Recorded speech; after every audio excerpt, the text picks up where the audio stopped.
என் பெயர் ராஜா. வயது 24. கல்லூரி படிப்பை முடிச்சிட்டு இப்போ மேற்கொண்டு அரசாங்க தேர்வுக்கு படிச்சிட்டு இருக்கிறேன். எனக்கு தனியார் நிறுவனத்தில் வேலை செய்ய பிடிக்கவில்லை.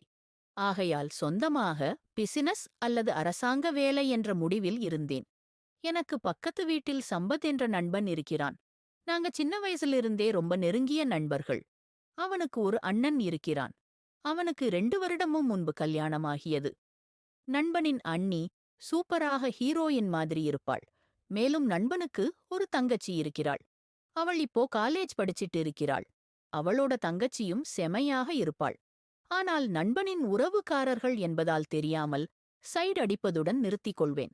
அப்பொழுதுதான் நண்பனின் அண்ணன் 1 வருடம் முன்பு வெளிநாட்டில் வேலை கிடைத்து சென்று விட்டான். நண்பன்தான் தன்னோட குடும்ப வேலைகளை எல்லாமே பார்த்துக் கொள்வான். பக்கத்து வீட்டிலே இருப்பதால் நானும் அவங்க வீட்டுக்கு அடிக்கடி சென்று வருவேன். நண்பனின் அண்ணி பெயர் பார்வதி. வயது 29 இருக்கும். நண்பனின் தங்கை பெயர் பிரியா. வயது 20 இருக்கும். நண்பனை பார்ப்பது போல இவர்களை சைட் அடிக்கப் போவேன்.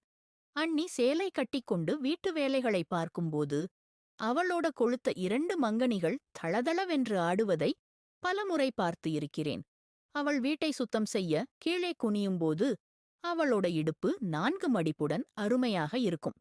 அதை பார்த்துவிட்டு வீட்டுக்கு சென்று பாத்ரூமில் பல முறை கையடிப்பேன். அதேபோல நண்பன் தங்கை பிரியா அழகான லிப்ஸ் வச்சிட்டு செமையாக இருப்பாள். இருவரில் ஒருவரை செய்யானும் என்று நினைப்பேன். மேலும் பிரியா தன்னோட அண்ணி கூட ரொம்ப நெருக்கமாக இருப்பாள். அண்ணியும் பிரியாவுக்கு தேவையான எல்லாமே செய்து கொடுப்பாள். எனக்கு அவர்கள் மேல் சின்னதாக சந்தேகம் இருந்து வந்தது. ஆனால் அதை பெருசாக எடுத்துக் கொள்ளவில்லை. அந்த நேரத்தில் என்னோட நண்பனின் அண்ணன் தோழனை வெளிநாட்டுக்கு வேலைக்கு வரும்படி அழைத்தான். நண்பனும் வீட்டில் வெட்டியாக இருப்பது பிடிக்காமல் அண்ணன் கூட வேலைக்கு போகப் போவதாக சொல்லிவிட்டு புறப்பட்டான். மேலும் அவனோட வீட்டு வேலைகளையெல்லாம் என்னை செய்து கொடுக்கும்படி கேட்டுக்கொண்டான். அடுத்த 2 மாதத்தில் வெளிநாட்டுக்குப் போவதற்கான எல்லா வேலைகளையும் பார்த்துவிட்டான். நண்பன் வெளிநாட்டுக்குப் போவது எனக்கு நல்ல வசதியாக அமைந்தது. அதன்பின் நண்பன் வீட்டுக்கு அடிக்கடி தேவையான எல்லா உதவிகளையும் செய்து கொடுக்க ஆரம்பித்தேன். ஒரு நாள் நண்பன் வீட்டில் அண்ணி மற்றும் தங்கை மட்டும் தனியாக இருந்தார்கள். மற்றவர்கள் எல்லாம் காலையிலே வெளியூருக்கு சென்று விட்டார்கள். அவர்கள் இருவரும் வீட்டை லாக் செய்து கொண்டு ஜன்னல் கதவை கூட திறக்காமல் இருந்தார்கள். எனக்கு அது மேலும் சந்தேகத்தை ஏற்படுத்தியது. இதை எப்படியாச்சி கண்டுபிடிக்க வேண்டும் என்று நினைத்தேன். எங்க வீட்டு மொட்டை மாடிக்கு சென்றேன். அப்போ பக்கத்து வீட்டு மொட்டை மாடி கதவு திறந்தது இருந்தது. அதன் வழியாக கீழே சென்று விடலாம் என்றிருந்தது.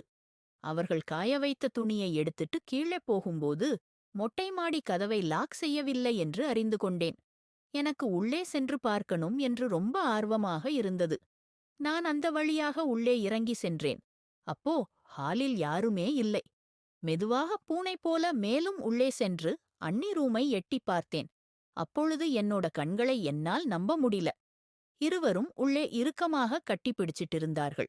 உங்க அண்ணன் ஊருக்கு போனதுக்கப்புறம் நீதான் டி எனக்கு என்று பிரியாவை பார்த்து கூறினாள். எனக்கு உங்க கூட பண்ணதான் பிடிச்சிருக்கு அண்ணி என்றாள். என் கண்ணால் என்னையே நம்ப முடியல. அங்கு நடக்கும் சம்பவத்தையெல்லாம் என்னோட போனில் படம் போல பிடிக்க ஆரம்பித்தேன். இருவரும் கட்டிப்பிடிச்சு புரண்டு கொண்டிருந்தார்கள். இதையெல்லாம் பார்க்கும்போது எனக்கு வெறி ஏறியது.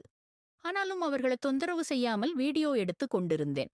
இப்போ இருவரும் அப்படியே சோர்வாக போர்வை போர்த்தி கொண்டு படுத்து ஓய்வு எடுக்க ஆரம்பித்தார்கள். அப்பதான் ஹீரோ போல என்ட்ரி கொடுத்தேன். இருவரும் என்னை பார்த்து அதிர்ச்சி அடைந்தார்கள். என்ன செய்வது என்று தெரியாமல் முழித்தார்கள். அப்போ நான் வீடியோ எடுத்ததை காட்டினேன். இதை உங்க குடும்பத்து ஆளுங்களுக்கு காட்டுகிறேன் என்று கூறினேன். இருவரும் பயந்து உனக்கு என்ன வேணும் என்றார்கள். எனக்கு நீங்கதான் வேணும் என்றேன். இருவரும் என்னோட ஆசையை புரிந்து கொண்டார்கள். இன்று முழுக்க நீங்கள் என்னோட தேவைகளை பூர்த்தி செய்யும் அழகிகள் போல இருக்கணும் என்றேன்.